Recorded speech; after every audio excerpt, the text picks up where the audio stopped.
ये मेरे साथ जाने माने पत्रकार जिनका दशकों का पत्रकारिता का अनुभव है और अडानी ईवीएम इन सब पर उनकी एक तरह से एक्सपर्टीज है।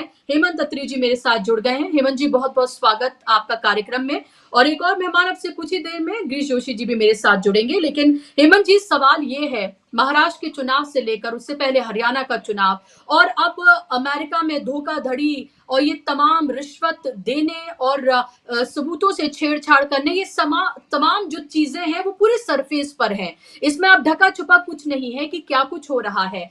देश के दो जाने माने वकील आकर प्रेस कॉन्फ्रेंस करते हैं और प्रेस कॉन्फ्रेंस में ये बताने की कोशिश करते हैं कि अडानी जो है बिल्कुल दूध के धुले हैं और एकदम निर्दोष हैं। पूरा देश का मीडिया भी ये करने में लग गया है और ये बताने की कोशिश कि अडानी का एक तरह से आप ये देखें कि पर्याय देश को बना दिया गया है कि अगर आप अडानी की बात कर रहे हैं और अडानी के अगर उन पर लगे आरोपों की बात कर रहे हैं तो दरअसल आप देश को बदनाम कर रहे हैं। ये आप ये देखिए कि नई टूल किट जिसको बीजेपी इस्तेमाल करती है, मैं उसका वर्ड इस्तेमाल कर रही हूं कि वो टूल किट नई मार्केट में आई है। किस तरह से आप इस पूरे मामले को देखते हैं और ये अडानी का मामला आपको नहीं लगता कि महाराष्ट्र चुनाव में जो पूरी धांधली की गई है इस तमाम चीजें को रिलेट करती हैं? बुशरा जी, सबसे पहले नमस्कार आपको, सारे दर्शक साथियों को। और जो आपने जैसा बिल्कुल वाजिब फरमाया, इस पूरे सारे घटनाक्रम को अगर एक लाइन में आपको समअप करना है तो वो समअप दुर्भाग्यपूर्ण ये है कि अडानी इज इंडिया, इसके अलावा और कुछ नहीं। आप ये देखिए कि देश के वकीलों के आप नाम लिए कि वकीलों का तो काम है, वो तो एक पक्ष और दूसरा पक्ष, वो कोई बहुत बड़ी बात नहीं। प्रोफेशनल लोग अपने अपना काम सब अपने तरीके से करते हैं। कोई हमें उसको गाइड करता है, कोई मिसगाइड करता है, बस फर्क उतना ही है। तो कई बार वकीलों को गुमराह भी करना पड़ता है, उसमें भी कोई महान बात नहीं है। असली बात कुछ और है बुशरा जी। असली असली बात यह है कि पूरे देश का सिस्टम एक व्यक्ति के सामने नतमस्तक हो गया है। और भारतीय जनता पार्टी हो, नरेंद्र मोदी हो, यहां तक तो समझ में आता है।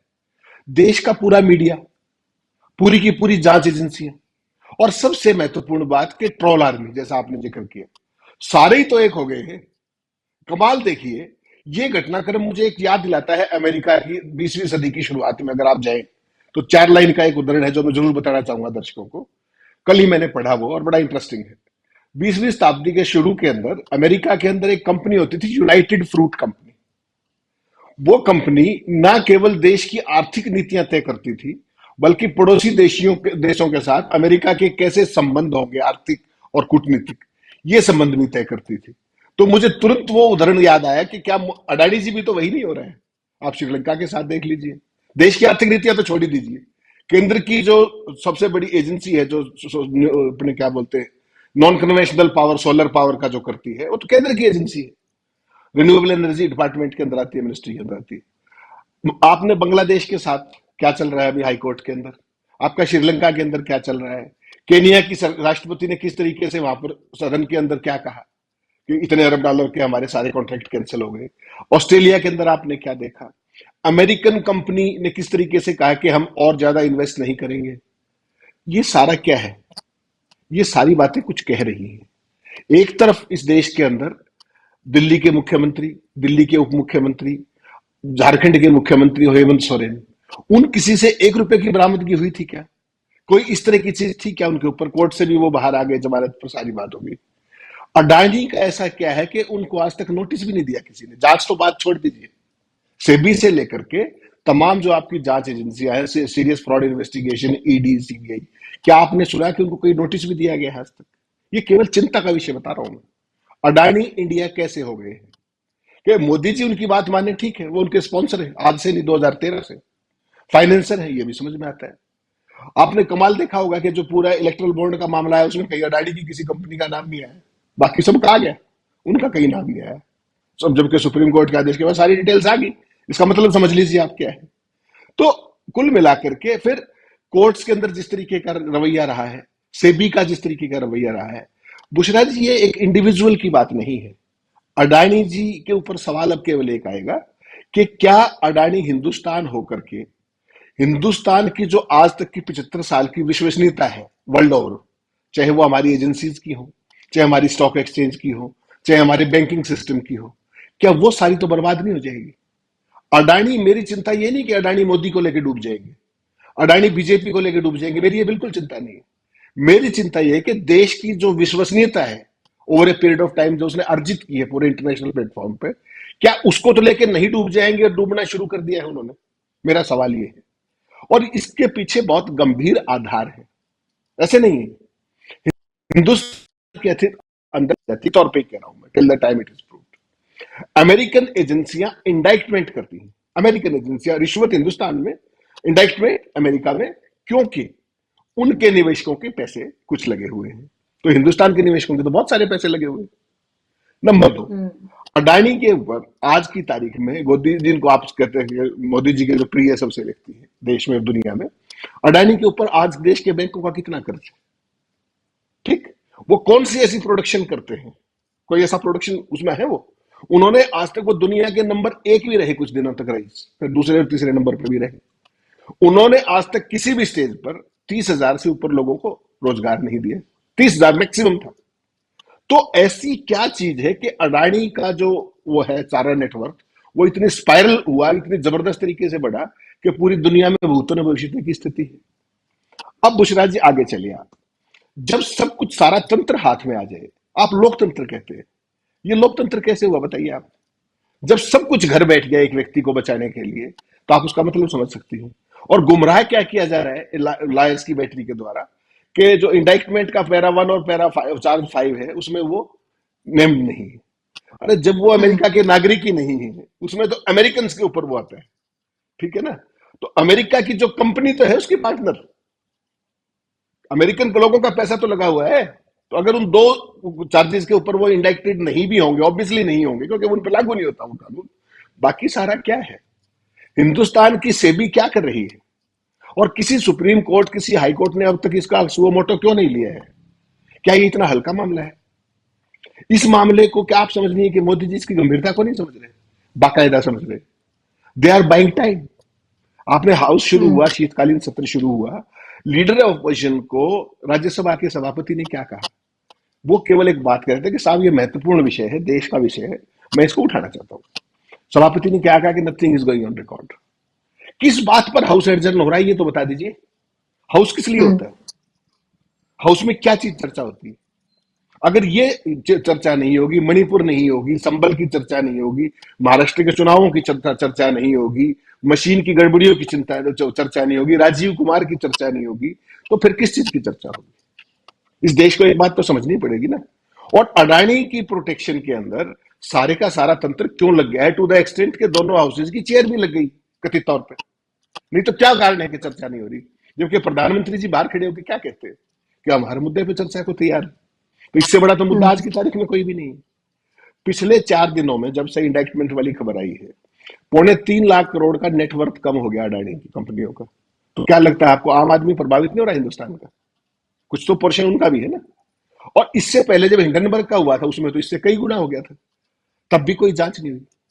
तो उस समय तो आप इसलिए बच गए थे कि हिंडनबर्ग एक शॉर्ट सेलर था। आज तो अमेरिकन गवर्नमेंट है, आज तो एफबीआई है, आज तो तमाम जांच एजेंसियां हैं। उनकी एफबीआई हमारी सीबीआई जैसी है। उसके क्रेडेंशियल्स हमसे कहीं ज्यादा मजबूत है। They are far more professional. उनके पास सारे डॉक्यूमेंट है। गौतम अडानी के भतीजे के यहाँ उन्होंने पूरा छापा मार करके सारी चीजें बरामद की है और उससे सबूत जुटाए हैं उन्होंने। तो आप, ऐसा क्या कारण है कि यहाँ पर उनको नोटिस भी नहीं दे पा रहे? तो आपकी पूरी दुनिया के अंदर as a democracy, as a vibrating democracy, आपकी छवि क्या बनती जा रही है? क्या आप एक बनाना रिपब्लिक के तौर पर स्टेब्लिश नहीं हो रहे? माफ कीजिएगा, ये बहुत बड़ा शब्द मैं कह रहा हूं, लेकिन आज हम वहीं खड़े हुए कि एक व्यक्ति पूरे देश के सिस्टम को हाईजैक करके, और दुनिया के साथ भी उसके क्या संबंध होंगे उसके ऊपर तय हो रहा है। इससे खराब बात क्या हो सकती है? आपने जिक्र किया महाराष्ट्र का। आपको क्या लगता है कि महाराष्ट्र का जो चुनाव आया है, ऐसा परिणाम आपने बहुत लंबे समय से, सीनियर जर्नलिस्ट आप, आपने कभी ऐसा परिणाम देखा है? एटलीस्ट मैंने नहीं देखा। 1995 से लेकर के आज तक ऐसा चुनाव परिणाम मैंने नहीं देखा। मैंने लंबे समय तक इलेक्शन कमीशन भी कवर किया। महाराष्ट्र के अंदर 288 सीटें हैं बुशरा जी। 8 सीटें ऐसी हैं जहां पर पोल्ड वोट से कम वोट गिने गए हैं, और 280 सीट ऐसी हैं, 280, 288 है टोटल, 280 ऐसी हैं जिनमें से पोल्ड से ज्यादा वोट गिने गए। फिर इलेक्शन का मतलब क्या रह गया? फिर तो आप घोषणा कर दीजिए बुला करके, जैसे पुतिन साहब का नहीं होता है, जैसे नॉर्थ कोरिया में चुनाव होता है, वैसे करिए आप, क्या दिक्कत है? चाइना के अंदर आप कहिए वो कि इस बार 2% मोदी जी की लोकप्रियता बढ़ गई, बाकी सारे मुख्यमंत्री वही बढ़ाएंगे, अब क्या दिक्कत है, बढ़ा भी रहे, कोई शक है क्या आपको इसमें?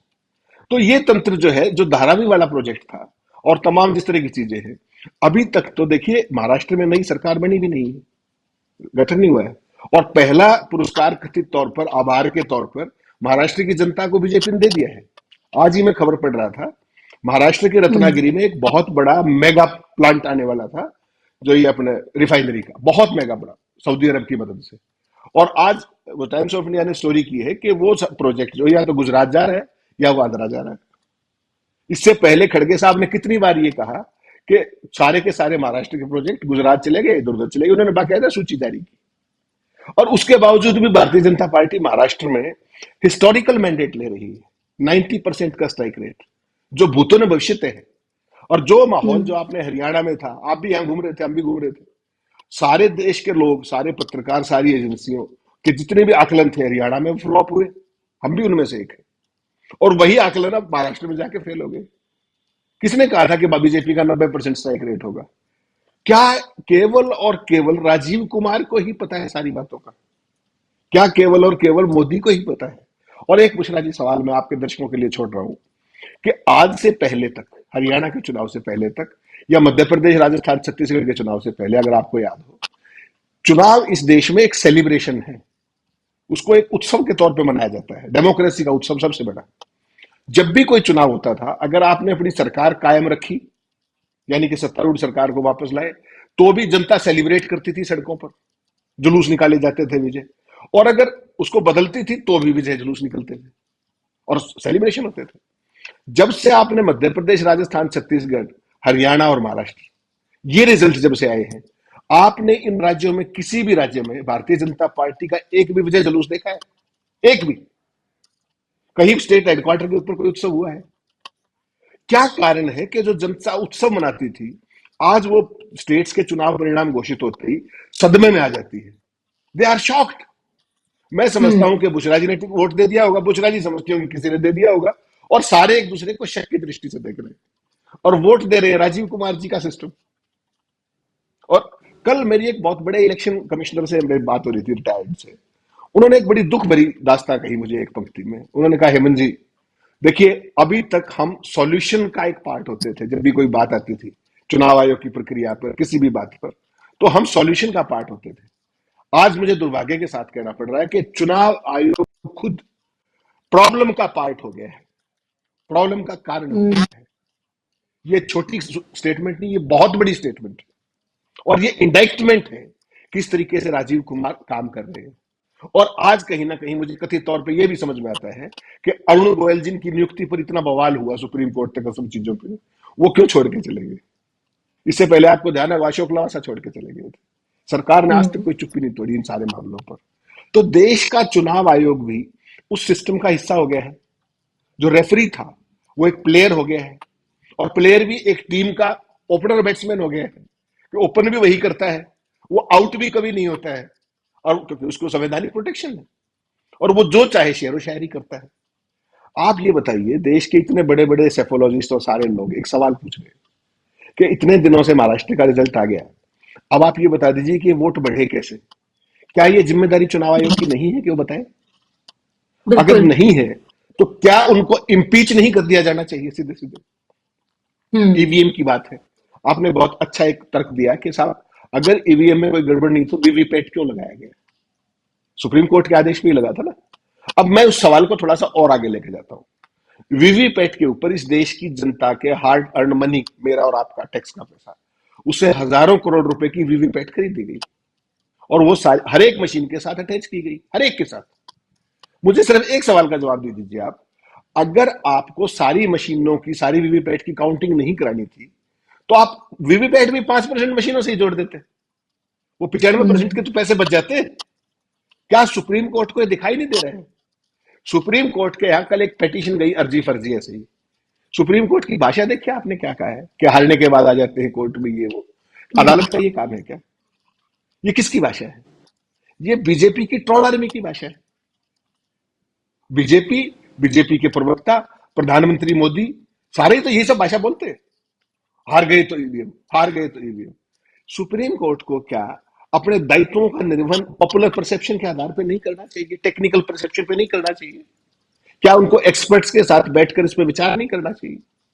क्या इसको सुओ मोटो कॉग्निजेंस नहीं लिया जाना चाहिए? देश के अंदर सुप्रीम कोर्ट किस चीज का प्रतीक है? इस देश के संविधान का रक्षक है सुप्रीम कोर्ट, और संविधान हमें इस लोकतंत्र के जरिए मिलता है। ये देश का सिस्टम डेमोक्रेटिक है। क्या ऐसा हो गया है कि सुप्रीम कोर्ट को ये भाषा बोलनी पड़ती है? मुझे आप एक बात बताइए, चुनाव सुधार पिछले 4 दशकों से एक लगातार ऑनगोइंग प्रोसेस होना चाहिए या नहीं होना चाहिए? कहीं भी कोई कमी मिलती है, आप उसको इंस्टेंट एड्रेस करना चाहिए नहीं करना चाहिए? वीवीपैट की काउंटिंग आप नहीं कराएंगे, आप जो सिंबल लोडिंग मशीन है उसको सील नहीं करेंगे, आप क्रॉस मैचिंग भी नहीं कराएंगे, सुप्रीम कोर्ट कर क्या रहा है?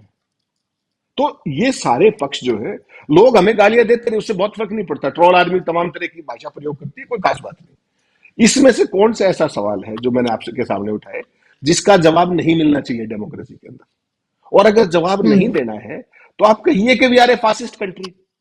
एक ही लाइन तो बोलनी है आपने कि हम कोई जवाब नहीं देंगे, संसद के अंदर कोई बहस नहीं होने देंगे, अडानी का नाम नहीं चलने देंगे, कोई जांच नहीं कराएंगे, आप जो कर लीजिए, हम तो नहीं करते। तो हमारे समझ में आ जाएगा कि भाई डेमोक्रेसी नहीं रही। उसके बाद हम्म। आपने जो करना कीजिए। ये लोकतंत्र के नाम पर जो आप ये लठतंत्र चला रहे हैं देश के अंदर, ये देश की छवि इंटरनेशनली बहुत ज्यादा खराब कर रहा है, और खराब भी इस एक्सटेंट तक कि इररिपेरेबल डैमेज है। हमारे हम्म। बांग्लादेश के साथ कैसे संबंध थे? आज बांग्लादेश में जो कुछ हो रहा है उसके लिए एक बहुत बड़ा कारण हम बन गए हैं, बिना मतलब के। सेम इज द जी। Case in Sri Lanka. हमारा कोई लेना देना नहीं है, लेकिन चूंकि अडानी के वेस्टेड इंटरेस्ट प्रमोट करने हैं, तो इसलिए आप उसमें पार्टी बन के खड़े हो गए। जहां हम्म। अडानी जाते हैं वहीं पर कंट्रोवर्सी है। ऑस्ट्रेलिया के अंदर इतना बड़ा भारी पीपल्स मूवमेंट चल रहा है। आप केन्या के अंदर किस तरीके का जुलूस निकल गया हमारा। और किसी और प्रधानमंत्री का कोई नाम नहीं लेते, और लेते हैं तो क्या कहा, एक रैली में उन्होंने कह दिया था, पीछे आपको ध्यान होगा, उन्होंने क्या कहा कि अडानी और अंबानी से टेम्पो में बोरों में भरकर नोट लिए हैं राहुल गांधी ने। ये प्रधानमंत्री ने कहा, मैंने और आपने नहीं कहा, विपक्ष ने नहीं कहा, जी। ये प्रधानमंत्री जी की भाषा थी। तो प्रधानमंत्री की भाषा तो, और जो उनका जो तथ्य है, वो तो बियॉन्ड डाउट होने चाहिए ना। इतना बड़ा उन्होंने आरोप लगाया कि काला धन अंबानी और अडानी का बोरों में भर के टेम्पो से राहुल गांधी ने लिया। तो मेरा तो आग्रह है कि क्यों नहीं जांच करा देते, उसकी जांच करा दीजिए। प्रधानमंत्री कह रहे हैं ना भाई, हवाई फायर तो नहीं है वो। मैं और आप तो हल्की बात कर सकते हैं, प्रधानमंत्री तो नहीं कर सकते। तो उन्होंने जब हम्म। खुद अपनी जो बात की, तो कहीं ना कहीं फीडबैक होगा उनके पास, तो उसी की जांच करा लेते, साथ साथ राहुल गांधी की भी हो जाती। भाई पैसे तो उन्होंने भी लिए कथित तौर पे, प्रधानमंत्री कह रहे हैं उन्होंने दिए, इन्होंने लिए, तो सारा खेल ही खत्म हो गया, करा दीजिए जांच। तो पूरे के पूरे देश के नैरेटिव को मीडिया के जरिए, अपने संस्थानों के जरिए प्रधानमंत्री के इकोसिस्टम ने हड़प लिया है, पूरे तरीके से हाईजेक कर लिया है। ये जी। डेमोक्रेसी की बुशराजी निशानी नहीं है। ये एक, वो जो स्विट्जरलैंड की जो वो थी संस्था, उसने कहा था India is a elected autocracy. इस बात से हम्म। सहमत होने के अलावा आपके पास कोई विकल्प हो तो बता दीजिए मुझे। आज हकीकत यही है, ट्रोल आर्मी कुछ भी करे, बीजेपी का इकोसिस्टम कुछ भी कहे, कोई कुछ कहे, दुनिया के अंदर हमारी साख घटी है, निरंतर घट रही है। और ये जो अडानी का प्रकरण है, ये यहीं पर समाप्त नहीं होगा। हो सकता है आप मोल भाव करके कल को ट्रंप आएंगे और करेंगे, अमेरिका अपने तमाम में सारी चीजें करता है, लेकिन अडानी की दिक्कतें यहां से बढ़ेंगी। अगर ट्रंप सारी चीजों को, सारा खेल निपटा भी देते हैं, तो आपको क्या लगता है जो इंटरनेशनल रेटिंग एजेंसियां हैं, उन्होंने क्यों डाउनग्रेड कर दिया? कल डाउनग्रेड किया ना अडानी की हम्म। 10 में से 7 कंपनियों को, क्यों कर दिया? जी। ये समझना पड़ेगा। ये देखिए, बिजनेस अपने पैसे से नहीं होता। बिजनेस हमेशा कर्ज लेते हैं आप, नेशनल भी इंटरनेशनल भी। अडानी का कर्ज का बहुत बड़ा हिस्सा इंटरनेशनल है। उनको कौन फाइनेंस हम्म। करेगा? इतने बड़े बड़े प्रोजेक्ट तो उन्होंने ले लिए, इतनी बड़ी बड़ी कंपनियां तो उन्होंने टेक ओवर कर ली, मुंबई एयरपोर्ट से लेकर के तमाम सीमेंट कंपनियां, media houses, this and that, आप गिनते जाइए। लेकिन वो पैसा जब कल को आएगा कहां से? और ये अकेला अडानी इंपैक्ट नहीं होगा, इस पे सारे के सारे बैंकों का एक्सपोजर कितना है अडानी की कंपनियों में, एलआईसी का एक्सपोजर कितना है, बैंकों का कर्ज कितना है? हम्म। ये सारी चीजें मोदी जी क्यों छुपा रहे हैं देश से? अल्टीमेटली अडानी ने तो जोड़ा उठा के अगर निकल गए वो तो चले जाएंगे, कोई खास बात नहीं। सुब्रमण्यम स्वामी ने ट्वीट भी किया था, आपने देखा होगा 2 दिन पहले, कि वो स्विट्जरलैंड में घर बना रहे हैं, और तमाम गुजराती भाई सारे जा चुके हैं। मेहुल वाई से लेकर के वो सारे, अगर ये भी निकल गए तो आप हाथ मलते रहिएगा और क्या करेंगे? इनके पास तो पूरा सिस्टम है। बिल्कुल। विजय माल्या का हम्म। केस आपको ध्यान होगा। तो ये सारी चीजें देश को ठंडे दिमाग से सोचने की है, देश की जनता को सोचने हम्म। की है, विदाउट एनी फेवर और बायस, कि देखिए हकीकत में मेरिट पे हो क्या रहा है, और इस पे संसद के अंदर तकरीर हो, आप अपना पक्ष रखें, बीजेपी अपना पक्ष रखे, और हो एक स्वस्थ डेमोक्रेसी की जो पहचान होती है, एक अच्छी बहस हो। और मैं तो कहता हूं कि मैं उम्मीद करूंगा कि अडानी निष्पक्ष, अडानी निर्दोष निकले, बहुत ही अच्छी बात होगी। नहीं बुशरा जी, आपने बिल्कुल सही कहा, 100% सहमत हूं मैं इस बात से। देखिए, जब आपको संसद के अंदर आपकी आवाज नहीं है, मीडिया के अंदर आपकी आवाज नहीं है, आपको शुरू से लेकर आखिर तक हर एक मुद्दे को डिमीन किया जाता है, तो उसके बाद आपके पास विकल्प क्या बचता है? और मुझे लगता है कि कांग्रेस पार्टी और विपक्ष पहले ही बहुत देर कर चुका है। अगर ये उन्होंने सबक हरियाणा से ही ले लिया होता, अगर इन्होंने ये छत्तीसगढ़ और मध्य प्रदेश से सबक ले लिया होता, तो आज ये सूरत हाल ना होता। वो लगातार इसको डिले नहीं कर सकते। आज की तारीख में अगर आप केवल महाराष्ट्र के चुनाव को एक बिल्कुल अगर हल्के से उसमें टच करेंगे ना, तो आपको समझ में आएगा। 4 जून को लोकसभा का परिणाम आया था बुशरा जी, अभी 4 जून को, तो 5.5 महीने हुए हैं। 5.5 महीने पहले महाराष्ट्र के अंदर जो महाराष्ट्र विकास अघाड़ी है, उसके 32 सांसद जीत के आए, 32 सांसद 5.5 महीने हम्म। पहले। और अब उनके कुल विधायकों की संख्या कुल 46 है, ओनली 46, 3 पार्टीज। छोड़ दीजिए इसको। आज की तारीख अजीत पवार को लोकसभा के चुनाव में आपको पता है कितने एमपी जीत के आए थे उनके? एक, ओनली 1 एमपी। हम्म। और आज उनके विधायक कितने हैं? 41। एक विधायक वाला पार्टी, एक सांसद वाली पार्टी के 41 विधायक है, और 32 सांसदों वाली पार्टी के 46 विधायक है। तो ये परिणाम आपको कुछ कह नहीं रहा? क्या ये परिणाम कहीं ना कहीं कचोटता नहीं है? और क्या कांग्रेस पार्टी अकेले इस मुहिम को, मुझे लगता है कि अकेले कांग्रेस पार्टी से नहीं होगा ये समूचे विपक्ष को एकजुट होकर के सड़कों को हिट करना होगा। वो चाहे अडानी का मसला हो, चाहे संसद में तो क्योंकि बोलने नहीं दे रहे, मीडिया में कोई आवाज आपकी है नहीं, तो इसको जन आंदोलन बनाना पड़ेगा। बिना इसके आपके पास कोई विकल्प नहीं है। और क्यों ना भारतीय कांग्रेस पार्टी करोड़ों करोड़ लोगों से एफिडेविट ले कि हम कैसे वोट चाहते हैं। होने तक सरकार तो नहीं कराएगी, सरकार को तो सूट करता है। ये वही भारतीय जनता पार्टी है। अडवाणी साहब ने ईवीएम का विरोध किया था, याद होगा आपको। जीएल नरसिम्हा हम्म। ने तो पूरी किताबें लिख डाली थी इस पर, भूल गए ये लोग। आज ये बीजेपी पार्टी सारे के सारे राजीव कुमार ईवीएम के सबसे बड़े डिफेंडर है। मेरे एक सवाल का जवाब अब आ गए, हाँ जोशी जी भी आ गए हैं। एक सवाल का जवाब, इंटरनेशनल स्पेस स्टेशन अंतरिक्ष के अंदर है, उसको कंट्रोल कहां से करते हैं आप? जमीन से करते हैं ना। लाखों सैटेलाइट दुनिया के धरती के उसमें चक्कर काट रहे कक्षा में, उनको जमीन से कंट्रोल करते कि नहीं करते आप? ईवीएम क्या चीज है बुशरा जी? ईवीएम को क्यों नहीं किया जा सकता है? आप ओपन चैलेंज करके मंगाइए दोबारा। आप क्या कहते हैं कि उनको छुएंगे नहीं? क्यों नहीं छुएंगे? अगर ऐसी बात है तो आप सोर्स कोड बता दीजिए ना, करिए डिस्क्लोज। तो सवाल यह है कि देखिए, ट्रांसपेरेंसी के बिना, ट्रांसपेरेंसी ना होना भाजपा की सफलता का कारण हो सकता है, लेकिन ट्रांसपेरेंसी हम्म। का ना होना देश की इंटरनेशनल विश्वसनीयता के लिए सबसे खतरनाक बात है। That too in a democracy, in the गर्भ ऑफ डेमोक्रेसी। तो मोदी जी जिस रास्ते पे जा रहे हैं, वो रास्ता स्वस्थ रास्ता नहीं है। वो संसद कल दान रात को सुना होगा आपने, सुप्रीम कोर्ट में क्या क्या बातें कर रहे थे, संविधान की बात कर रहे थे, कानून की बात कर रहे थे। इस देश में कहीं कानून बचा है क्या? कहां कानून बचा है देश के अंदर? अमेरिकन कंपनियां, अमेरिका की एजेंसियां जांच कर रही हैं, हिंदुस्तान में रिश्वत दी जाती है, हिंदुस्तान की एजेंसी नोटिस भी नहीं देती। बताइए। ऐसी ही 2-3 हम्म। कंपनियां पहले थी इंटरनेशनल, एम्ब्रेयर से लेके तमाम, उन पर अमेरिका में भ्रष्टाचार के आरोप लगे, या तुरंत जांच हो गई थी, आपको याद होगा। लेकिन अडानी को ऐसा क्या वो है, आशीर्वाद प्राप्त है कि एजेंसियां उनका नाम लेते ही सारी वो हो जाती है। तो ये सारे जो विपक्ष जो बात कह रहा है, उनको तत्काल प्रभाव से सड़कों पर आने की रणनीति अपनानी चाहिए, समूचे एंटायर विपक्ष का जो भी पूरा ग्रुप है। और उसमें जो नीतीश कुमार टाइप के जो लोग हैं, चंद्रबाबू नायडू टाइप के भी लोग हैं, ये भी एक्सपोज हो जाएंगे कि ये बात डेमोक्रेसी हम्म। करते या कहां खड़े। तो ये एक मौका है सड़कों पे आने का, और शांतिपूर्ण ढंग से पॉपुलर जो वो सेंटीमेंट डेवलप करे, क्योंकि जनतंत्र के अंदर तो जन आंदोलन एक अहम हिस्सा है।